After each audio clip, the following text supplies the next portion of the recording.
He punsi, ngai da ko nangse, ngai, ngakta pangamde nangbo. Kaugi punsi oiriba, aina nangbo, he punsi. Kanabuno, nangna pamliba. Kanabuno, nangna chayingliba. Karamba punsi buno, punsi nangna ikaulangliba. Punsi nangbo, kanadaba mapukni haisira. Adubu matam kuinadagi, punsi nangbo, kanano haiduna, kanduna talakiba. Pongbina balaikidraba, pakongdo, ponglamli ngasiri. Swargagi lekolda, lisatam kibi, taibang lekolda, pomsa narambi, taibang nawa pikaktuna. Taibang punsi, kanadaba mapukni haina, chakibani nawado, taibangi, kalakpa, yingtinaba, mihulangna, langoy chankiduna, nawa magi punsi, bikamna kibani. Chakre ngasiri, yaukre, nawado, punsi gi arui papantongpam. Swargagi thongjinda, lepkare. Adubu angakpani, swarga haibadusu. Swargagi mi laipum namakna, kuk nonjariba, layam singdudasu, kizari, nawado.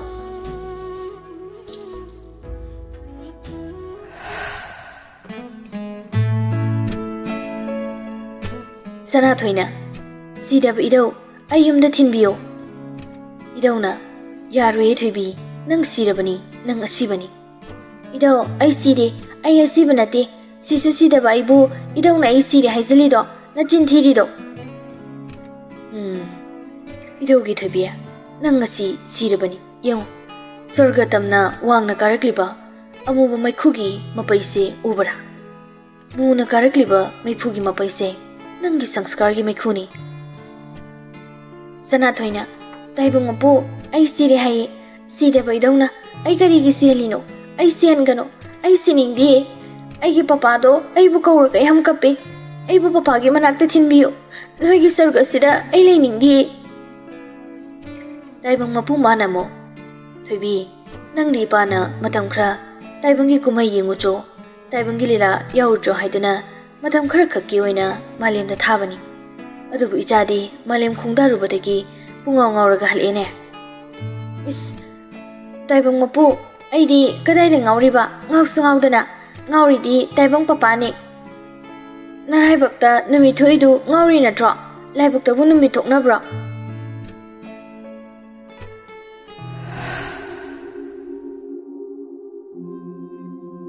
Contractor pamhai.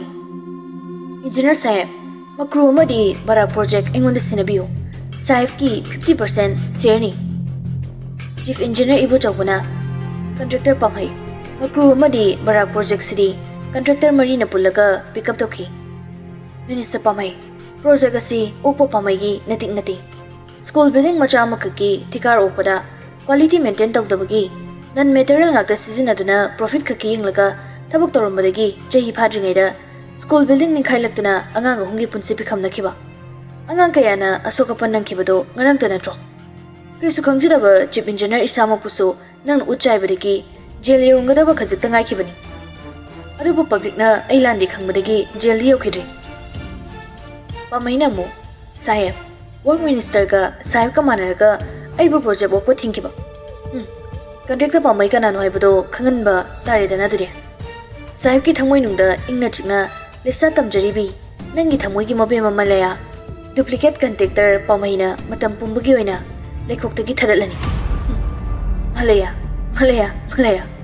asuk phajaba asuk ningthiba thadatkani ikut magna nangbu lekhoktagi thadatkani matat thadatkani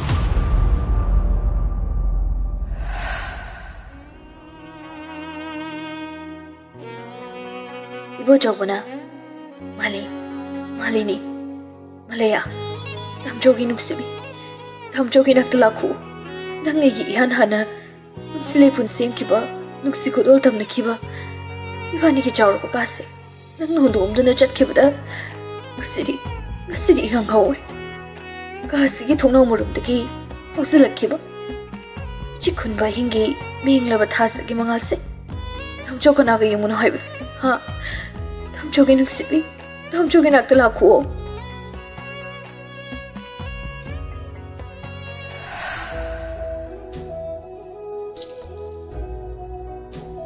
Sana thoina, papa, nang chakino papa, aigi mamangdane, aigi papa se migi oikriba, nang chakino papa, nang chakino. Ibo chawbana, papa ki sana nigai chawbi kisanabi papa chatloyi papa se icha gi nakta adum legini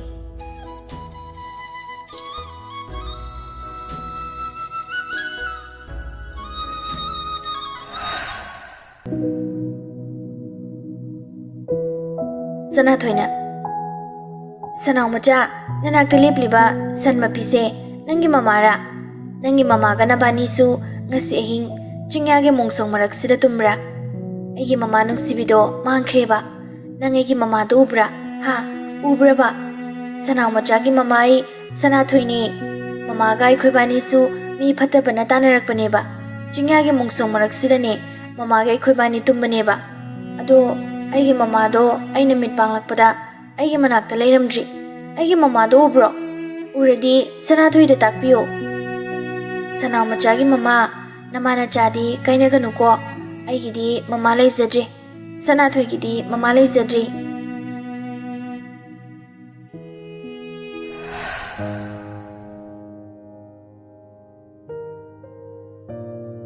malemna malaya ichan tombi tamchagi naktalaku nabung singne ichan bu lakhat pirani ichan tombi nang na pamda khungdalamku nang bukumgi chero balakpada tamchagi khudai puraka lakani haram daine mali ichan tombi chero masim khangda naukri khumgi ningol chakko basu lakli ichan tombi nang tangai walim tamchana nang mungai ri lo ibungi lamenbi napangda khungdalamku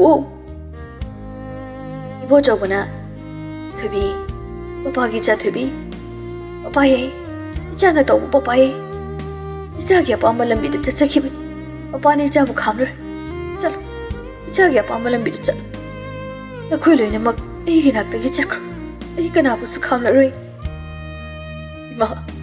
ima na cha gi da mak ta thamiramba sana ge kairak sinanga siri na cha gi punsi tangoi oli ima na cha bu jik su khung ban to lo su sak mo hen biram labadi na cha ki putsi nu ngai na ing na ing jaram ga da adu ima na cha bu ima na sana ki karak ta kan biram bana asidi na sa ki putsi nai tu mo hori ai gi nuksi bi ka kai na cha thu bi ga su kai na nung sira bi ima ga su se na cha ki putsi di putsi chel gi mayuk ta idom hi holori si chen i ai da lam thung pham yau da irang hori ma